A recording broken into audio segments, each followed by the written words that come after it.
June 11వ తేదీ. ప్రభువు యొక్క దాసుడు అందరి యొడల సాధువుగా ఉండవలెను.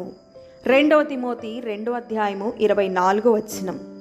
దేవుడు మనల్ని లొంగదీసి స్వాధీనపరుచుకొని మనలోని అహంకారాన్ని నరికివేసిన తరువాతే మనకి క్రీస్తు ఆత్మ సంబంధమైన దివ్య దర్శనాలు కలుగుతాయి.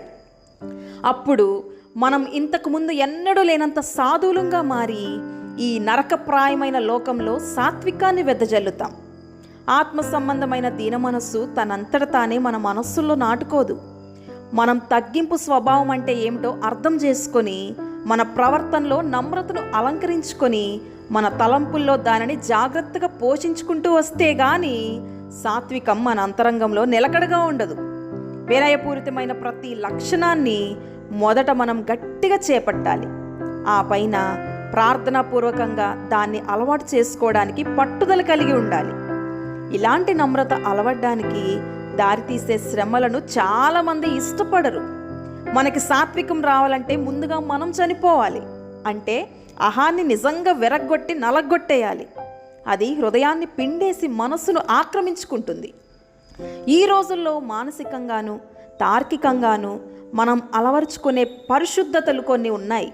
ఇవి కట్టుకథల్లాంటివే. ఇది ఎలాంటిదంటే, మానసికంగా ఒక అర్పణను బలిపీఠం మీద పెట్టి అది పరిశుద్ధమైపోయిందని లోపల అనుకొని తద్వారా తాను కూడా పరిశుద్ధుడనైపోయానని తేల్చుకోవడం లాంటిది.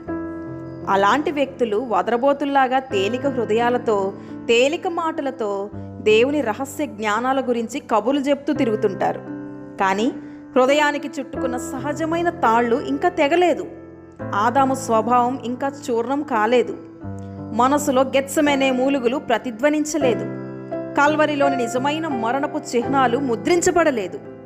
అలాంటి వారిలో తెరచిన సమాధిలో నుండి హాయిగా, మెల్లగా, చల్లగా, మృదువుగా, విజయవంతంగా, తీయగా, నలుదిశలా వ్యాపిస్తూ తేలివస్తున్న జీవం మనలో ఉండాలంటే యేసుక్రీస్తు వలె మనం కూడా దీనులమైపోవాలి.